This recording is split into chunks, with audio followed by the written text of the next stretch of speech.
A paz do Senhor, amada igreja, amado irmão e irmã.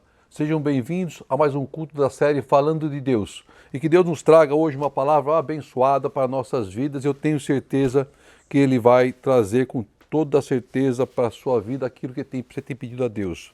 Em janeiro de 2023, agora, o Ministério Folha em Branco vai fazer 2 anos de existência. 2 anos, parece que foi ontem, foi tão rápido, né? Como todos sabem, nós já demos o testemunho, esse ministério nasceu dentro de um quarto de hospital. Não foi nada fácil, foi muito difícil, mas a experiência que nós tivemos com Deus valeu todas as provas que nós passamos. E nós continuamos a enfrentar provas, continuamos a enfrentar lutas. O ministério hoje conta com aproximadamente 1.200 inscritos no seu canal. É um número, assim, para nós, que nos deixa muito alegre, porque é a palavra que está sendo divulgada, é a palavra que está sendo levada através de uma outra forma, diferente do que nós estávamos habitualmente praticando, que eram os cultos presenciais, que são importantes, muito importantes sim, e é importante você ter uma igreja para congregar, mas o canal dos meios eletrônicos tem nos ajudado bastante a difundir a palavra de Deus. E continuamos nessa caminhada, e precisamos sempre estar em oração, na presença de Deus. Precisamos também das orações da igreja, dos irmãos e das irmãs. Então nós pedimos, né, aos queridos irmãos em Cristo, que vocês lembrem de nós, pastor Arthur, pastora Ange, para que orem, né? Quando você estiver lá buscando a Deus, reserve um minutinho para interceder por nossas vidas, pelo nosso ministério, porque não é fácil, as lutas são muito grandes, né? E nós precisamos muito, sim, das orações da igreja, do corpo de Cristo, da família de Cristo, para que consigamos nos fortalecer na presença de Deus. Todos sabem que esse ministério não pede, não requer dízimo nem ofertas, muito embora seria uma das ordenanças de Deus, bíblica, da parte do Senhor. O nosso pedido, meu, da pastora Anja, é para que a nossa dependência seja única e exclusiva do Senhor. Que as providências, que a provisão venha do Senhor, para que nós possamos continuar essa caminhada cristã. Até quando o Senhor assim desejar. Pode ser que amanhã Deus mude a nossa rota, perdão. Deus mude a forma, né, de nós trabalharmos nesse ministério. Está na mão de Deus. Mas nós fazemos por amor à obra, por amor àquilo que Deus tem feito em nossas vidas. O amanhã pertence a Deus e a Ele somente. E Ele poderá mudar a nossa história, os nossos destinos e o destino desse ministério. O nosso papel como cristão é obedecer à voz do Senhor. Amém? Então ore por nós, irmão. Ore por esse ministério. Ore pela nossa saúde. Ore pelas nossas vidas. E eu agradeço em Cristo Jesus. Eu quero fazer uma pequena retrospectiva dos 3 últimos cultos, onde nós ministramos essa sequência de cultos passados com um tema único, que era o tema filhos. Quem pôde participar, quem assistiu, vai ver que foram três cultos seguidos, cujo tema era filhos. E creio que nós aprendemos muito, e foi muito bom para nossas vidas, aprendermos e entendermos o que Deus nos revela através da sua palavra, o significado, a importância de filhos em nossas vidas. Também gostei muito de explorar um tema específico e entender as diversas formas que Deus trabalha, as diversas formas que Deus usa para nos ensinar, nos trazer o seu rico ensinamento. E quero hoje também explorar um outro tema e poder repeti-lo nos próximos cultos. Quantos cultos? Não sei ainda. Vai depender do que Deus revelar, do que Deus mostrar. Mas eu quero, sendo usado por Deus, inspirados pelo Espírito Santo, usar o mesmo tema nos próximos cultos. E qual será esse tema? Será o alimento de Deus. O alimento de Deus. Então, no primeiro culto dessa série, em que o tema será o alimento de Deus, eu convido ao irmão, à irmã, a abrir a palavra em 2 Reis 4, do versículo 38 ao versículo 44. 2 Reis 4, do versículo 38 ao versículo 44. Diz assim a palavra de Deus. Depois Eliseu voltou a Gigal. Nesse tempo, a fome assolava a região. Quando os discípulos dos profetas estavam reunidos com ele, ordenou ao seu servo: ponha o caldeirão no fogo e faça um ensopado para esses homens. Um deles foi ao campo apanhar legumes e entrou uma trepadeira. Apanhou algum de seus frutos e encheu deles o seu manto. Quando voltou, cortou em pedaços e colocou no caldeirão do ensopado, embora ninguém soubesse o que era. O ensopado foi servido aos homens, mas logo que o provaram, eles gritaram: Homem de Deus, há morte na panela! E não puderam mais tomá-lo. Então Eliseu pediu um pouco de farinha, colocou no caldeirão e disse: Sirvam a todos. E já não havia mais perigo no caldeirão.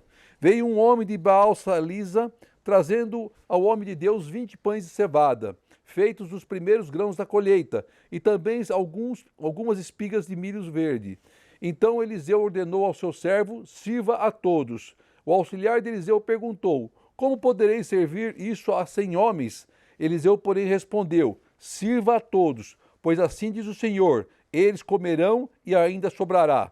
Então ele serviu a todos, e conforme a palavra do Senhor, eles comeram e ainda sobrou. Amém, amém. Essa palavra que relata um tempo em que a fome batia à porta do povo de Israel. No tempo de Eliseu, do profeta Eliseu, a fome batia na porta dos servos de Deus, da casa de Deus, da casa de Israel. Por quê? Porque era um juízo de Deus, porque o povo estava em pecado.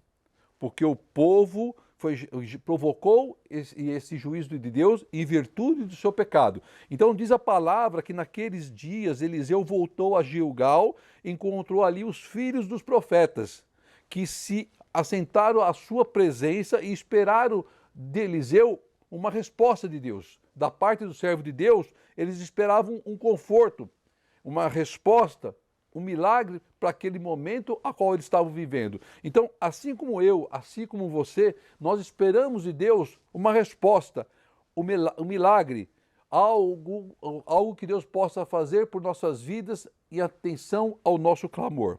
Aí no versículo 38 diz então que depois Eliseu voltou a Gilgal, e nesse tempo a fome assolava a região. Então vamos entender essa parte A do versículo 38 e o que era Gilgal. Quando Josué conduziu o povo para a terra prometida, eles construíram um memorial em Gilgal. Está lá em Josué 4, 19 e 20, que diz assim: No 10º dia do primeiro mês, o povo subiu do Jordão e acampou em Gilgal, na fronteira leste de Jericó. E em Gilgal, Josué ergueu as 12 pedras tiradas do Jordão. Então, sim, no mesmo lugar, os filhos de Israel foram circuncidados para mostrar que estavam deixando para trás as influências do Egito, as influências do pecado. Então, Gilgal representava a presença de Deus entre os israelitas. Gilgal representava a aliança de Deus com seu povo. Gilgal era um lugar onde os profetas eram formados, onde eles eram preparados, uma espécie de faculdade. Então Gilgal era um lugar, também conhecido como lugar de sacrifício. Era uma cidade, uma rota onde eles passavam. Muito bem. Na parte B do versículo 38 diz então que quando os discípulos do profeta estavam reunidos com ele, ele ordenou seu servo: põe o caldeirão no fogo e faça um ensopado. Põe o caldeirão no fogo, não havia alimento, hein? Lembre-se que a palavra fala que não havia alimento, havia fome e escassez de alimento. Mas então o profeta, ele improvisa, vamos dizer assim, o alimento para aqueles homens. Ele pede para que eles busquem no campo, na mata local, ervas, para que pudessem colocar naquele sopado, naquele caldeirão. Então ele manda o servo colocar primeiro a panela no fogo. Assim como a gente faz hoje, né? A gente vai fazer almoço, põe a panela no fogo lá e vamos preparar uma refeição. Então a panela no fogo representava isso, que seria preparada uma refeição, seria preparado algo para aqueles homens comerem. E a refeição seria um alimento. Mas que alimento se não havia nada? Então eles vão o quê? Eles vão no campo tentar conseguir ervas para preparar aquele ensopado. Então o cardápio do dia era o quê? Era ensopado de ervas. Então esse era o cardápio a qual o profeta havia pedido para preparar. Devia estar delicioso. Ervas maravilhosas, variadas, sem tempero, para a pressão de ninguém subir. Enfim, delícia total. Então era algo improvisado, com o que se tinha às mãos. Então Eliseu manda que todos tragam os ingredientes para aquele caldo, ou aquele ensopado, da tradução diz de um jeito. E todos os profetas saem a campo em busca de ervas, como diz lá no versículo 39. E um deles foi ao campo apanhar legumes e encontrou uma trepadeira. Ele apanhou algum desses frutos. Aí eu fui pesquisar Qual seria esse fruto, né? Muito bem. Então cada um trouxe algo para colocar no caldo.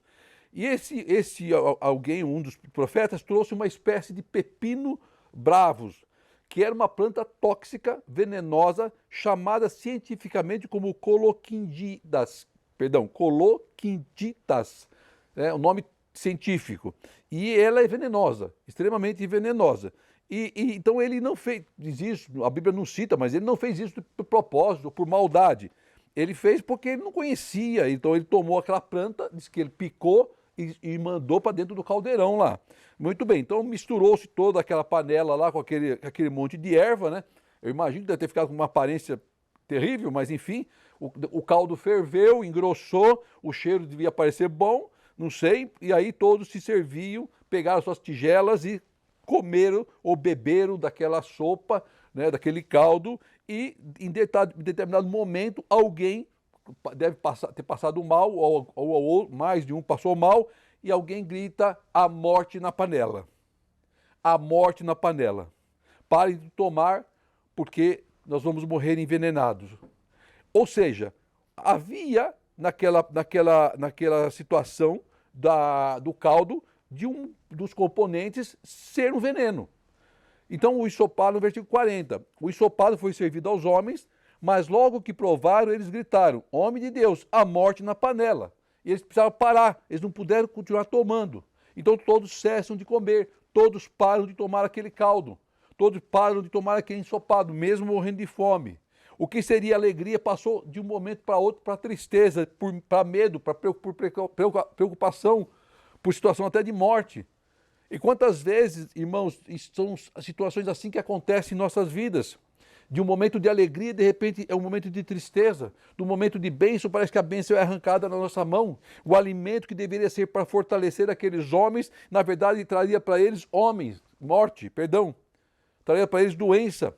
Aí que entra um profeta de Deus, aí que entra um homem de Deus, aí que entra um ungido de Deus. Então o profeta precisou agir rapidamente no que estava acontecendo. Então ele sugeriu para se fazer o caldo, foi ele que sugeriu, ele pediu para buscarem as ervas, foi ele que mandou, ele pediu para que colocasse a panela no fogo, foi ele que fez isso. Então ele provavelmente se sentia responsável pelo que estava acontecendo. Porque ele que fez o encaminhamento. Então a diferença era que Eliseu era um homem de Deus. A diferença é que Eliseu é ungido de Deus. A nossa diferença em relação às lutas do mundo é porque nós somos homens e mulheres de Deus. Esse tem que ser a diferença. E nesse momento vamos ver o primeiro milagre de Deus. O primeiro milagre acontecendo nessa passagem.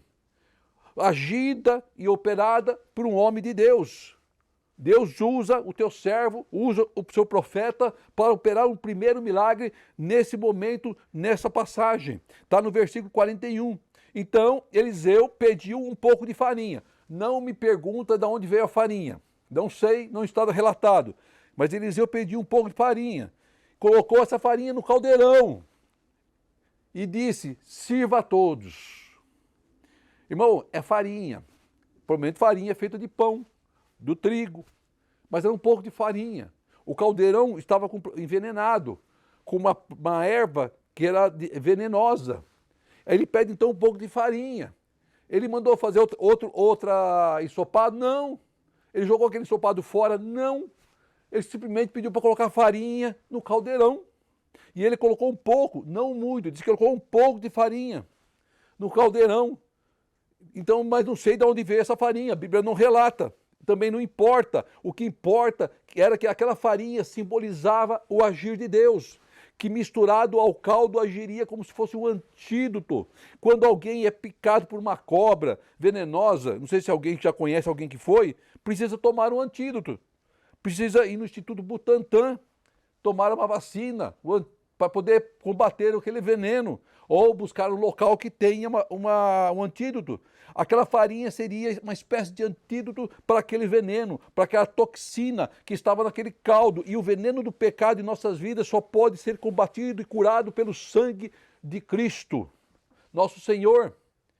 A nossa vida, quando nós somos envenenados pelo pecado, pelo mundo, a única forma de combatermos o pecado, o veneno da nossa vida, do nosso corpo, da nossa alma, do nosso coração, é através de Cristo. E o profeta não mandou fazer outro caldo. Ele usou o mesmo caldo para mostrar para aquele povo, para aqueles homens, que havia um agir de Deus naquele lugar. Aquele caldo que estava envenenado. Você se soubesse que um caldo está envenenado, você se arriscaria a tomar ele de novo, mesmo que a pessoa fale, não está mais envenenado. Eu tenho dúvida se alguém aceitaria tomar aquele caldo de novo. Claro que não tomaria, mas aquela farinha, aquele homem queria mostrar que havia um agir de Deus naquele lugar. A farinha representava o agir de Deus naquele lugar. De uma situação de morte, Deus faria uma situação de bênção. Somente Deus pode reverter em nossas vidas situações de morte e de luta. A farinha simbolizava a mão de Deus sobre a vida daqueles homens. E eles puderam comer e tomar daquele ensopado, daquele caldo, sem correr mais nenhum risco de intoxicação ou envenenamento. Porque a Deus agiu. Existem coisas que vêm sobre nossas vidas, irmãos, sobre a igreja, como um veneno, para tentar nos derrubar, para tentar nos prejudicar, para nos adoecer, para nos matar. E quando nós nos afastamos de Deus, nós nos afastamos do corpo de Cristo. Aí nós ficamos sujeitos a sermos contaminados, porque perdemos a comunhão, porque perdemos discernimento das coisas, porque absorvemos coisas estranhas em nossa vida, em nossa mente, em nosso corpo, e não há antídoto para poder combater, porque nós nos afastamos de Cristo. Trazendo para dentro de nossas vidas, da igreja, da nossa casa, os males do mundo, que causam mal-estar e morte, que vão nos encher de veneno, que vão nos contaminar com veneno. Deixa eu fazer uma referência de uma passagem do apóstolo Paulo, quando ele estava na ilha de Malta. Diz a Bíblia, relata que os habitantes daquele lugar o receberam e fizeram uma fogueira para esquentar do frio. E Paulo estava colocando gravetos no fogo, quando uma víbora venenosa sai do calor e se prende na sua mão, na mão do apóstolo. E ele chacoalha a mão, apenas chacoalha a mão, e a víbora se solta. E aí todos que estavam ali ficam apreensivos, aguardando que o apóstolo inchasse e morresse, em virtude daquela víbora ser extremamente venenosa.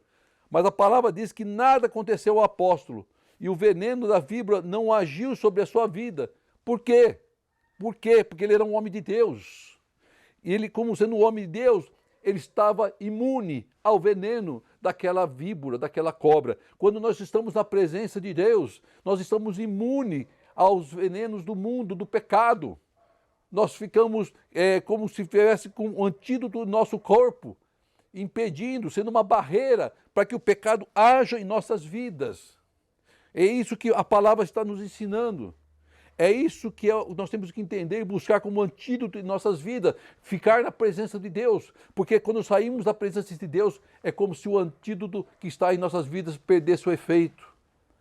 Então não perca essa oportunidade de ter na sua vida o antídoto que é Cristo, que vai te impedir de sucumbir ao veneno do mundo. Aí o versículo 42 diz assim, que veio um homem de Baal-Salisa, trazendo ao homem de Deus, a Eliseu, 20 pães de cevada, feitos dos primeiros grãos da colheita, e também algumas espigas verdes. Aí diz que o profeta ordena ao teu servo para servir a todos. Vamos lá. Primeiro ponto. O que significa Baal-Salisa? É importante nós entendermos algumas palavras bíblicas para poder entender o contexto, né? Bom, do hebraico significa senhor da Salisa ou dono da Salisa, que era um lugar, uma aldeia. Era uma cidade, uma aldeia. E esse homem dessa aldeia traz a Eliseu os pães cevadas, que seriam suas primícias, da primeira colheita, feito dos primeiros grãos da colheita, diz a palavra. Então seria o quê? A primeira colheita, as primícias, então ele trouxe as primícias ao homem de Deus. Então nós aprendemos que tudo em nossa vida seja primeiro entregue ao Senhor. Seja primeiro honrado ao Senhor. As nossas primícias sejam dadas a Deus. Em seguida, nós veremos que o segundo milagre relatado na palavra de Deus nessa passagem. O auxiliar de Eliseu pergunta a Eliseu, como eu vou poder servir 100 homens com apenas 20 pães de cevadas e um punhado de espigas? São 100 homens. Será que o profeta não estava vendo, não sabe contar? Será que o profeta achou que aqueles homens comiam pouco? Então, a parte A dessa passagem nós temos uma indagação do servo de Eliseu, desculpa, a sua orientação, a sua palavra. Aos olhos do servo de Deus e aos olhos de qualquer homem, a quantidade de alimento era muito pouco para tanta gente, principalmente para homens. Vamos pegar como exemplo, você já deve ter visto na internet, alguns sites que fazem cálculos, quando você vai fazer um churrasco, de quanto você tem que comprar de carne. Então você aprende lá, entra lá, faz o cálculo, você me coloca na lista dos convidados do seu churrasco também, por favor, né? Eu e a pastora Anja, a gente gosta de uma carninha também, claro, né? E podemos ir lá comer a carninha, depois a gente ora por você, tá? Mas enfim, então você tem um site que você consegue calcular a quantidade de alimentos. Então você vai lá, seleciona o que você vai servir, você vir carne, você vir pãozinho, você vir farofa, enfim, né? E quantas pessoas você pretende convidar. Você pode separar homens, mulheres e crianças, porque o homem come mais, mulher e criança come menos, e ali o sistema vai calcular para você quanto seria necessário. Eu entrei nesse sistema, um desses sistemas, coloquei lá 100 homens, 0 mulher, 0 crianças, coloquei lá algumas carnes e calculou. Então, para 100 homens é necessário 60 quilos de carne para você satisfazer a fome de 100 homens. Na palavra, ele tinha apenas o quê? 20 pães de cevada e algumas espigas. Então, para outro efeito de comparação, para você ter 1 quilo de pão, vamos comparar com o pãozinho francês, você vai precisar de 20 pãozinhos francês. Claro que pode mudar do tamanho de uma padaria para outra, mais ou menos 20 pãozinhos francês. Para alimentar com pães, somente pães, 100 homens, seriam necessários 1.200 pãezinhos. Quantos pães de cevada eles tinham? 20 pães de cevada. Ou seja, somente um milagre poderia mudar aquela situação. Somente o agir de Deus poderia alimentar aqueles homens. Somente um sobrenatural de Deus poderia mudar aquela situação. Foi por isso que o servo de Eliseu indagou o profeta. Ele não estava afrontando o profeta. Ele, com seus olhos, com a sua limitação espiritual, estava vendo uma situação que, aos seus olhos humanos, não tinha como ser resolvida. Mas aí então Eliseu responde para ele, na continuidade do versículo, a parte B. Porém respondeu, sirva a todos, pois assim diz o Senhor. Assim diz o Senhor, eles comerão e ainda sobrará. Eles comerão e ainda sobrará. Aí está a resposta de um homem de Deus, de um homem de fé. Uma palavra profética lançada naquele lugar, de um verdadeiro homem de Deus, cheio da presença do Senhor, cheio da presença do Espírito Santo. Porque Eliseu, ele afirma, ele não supõe, ele não acha nada. Ele simplesmente afirma, sirva a todos, porque todos vão comer e ainda vai sobrar. Todos vão comer e ainda vai sobrar. O homem de Deus crê na providência de Deus, irmão e irmã. Ele crê na palavra de Deus e na palavra dos seus profetas. Porque assim diz o Senhor. Assim como diz o Senhor para a tua vida, nada vai faltar. Assim como diz o Senhor para a tua vida, o seu celeiro vai transbordar. Assim como diz o Senhor para a tua vida, o alimento vai se multiplicar. Assim como diz o Senhor para a tua vida, a bênção vai chegar. Você e sua casa se fartará na presença do Senhor. Glória a Deus, aleluia. Porque a palavra que é revelada é a palavra profética. Quando Deus entra na causa, a bênção vem e vem em abundância. Vem em abundância. Não falta, sobra.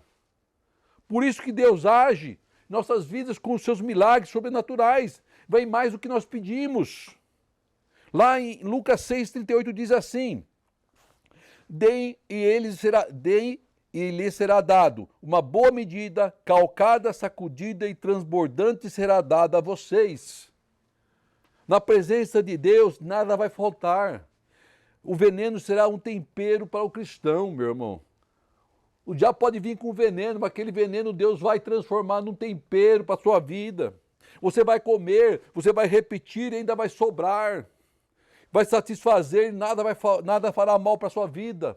Porque esse é o nosso Deus. É assim que Deus age em nossas vidas. Aí no versículo 44 que diz que ele serviu a todos, conforme a palavra do Senhor, e todos comeram, e sobrou, e ainda sobrou. A palavra que se cumpre, a palavra revelada, a palavra profetizada, a palavra lançada, que vai se cumprir sobre a vida do profeta e vai se cumprir sobre a sua vida. Um homem e uma mulher de Deus recebem essa palavra profética em nome de Jesus. Profetiza a vitória sobre a sua vida. Profetiza a vitória sobre a sua família. Profetize a bênção sobre a sua casa. Você tem a autoridade do Senhor para profetizar. Para de murmurar, para de reclamar. Temos que exercitar a nossa fé, confiar no Senhor, ter a certeza da providência de Deus sobre todas as coisas. Deus nunca deixou e nunca nos deixará sem resposta. Virá no tempo dele, no momento dele, mas a resposta virá para a sua causa, para aquilo que você tem buscado de Deus. Nenhum mal vai te atingir, porque é a palavra que diz, porque o Senhor é o nosso antídoto. Ele nos protege, Ele nos cura. Você é um escolhido, creia e receba essa palavra. Porque Deus tem grandes coisas a fazer em nossas vidas e Deus fará em nossas vidas. E no próximo culto, nós continuaremos a falar sobre o alimento de Deus, da importância do alimento de Deus para nossas vidas, de como o alimento de Deus age em nossas vidas, como ele nos fortalece para aquilo que Deus tem preparado para nós. Então, meu irmão, minha irmã, viva os milagres do Senhor em nome de Jesus. Oremos ao Pai. Querido Deus, amado Senhor, quero te agradecer por essa palavra profética, Pai, por essa palavra abençoada, Senhor, essa palavra qual o Senhor trouxe para a tua igreja, para nossas vidas, para o teu povo, Pai. Que cada um receba, que essa palavra enraize em nossos corações, Pai. Que não nos esquecemos, Pai, que nós somos servos e servas teu, Pai amado. Nenhum veneno vai nos atingir, Pai amado, porque nós somos escolhidos, Pai querido, porque o Senhor nos guarda e porque o sangue de Cristo, Pai amado, nos lavou e nos purificou de todos os males do mundo, Pai amado, de todo o veneno lançado sobre nossas vidas, Pai. Guarda o teu povo, Pai, é que eu te peço. Que o grande amor de Deus, a graça de nosso Senhor Jesus e as doces consolações do Espírito Santo do Senhor estejam com todos, hoje e sempre, em Cristo. Amém e amém. Glória seja dada ao seu nome, Senhor.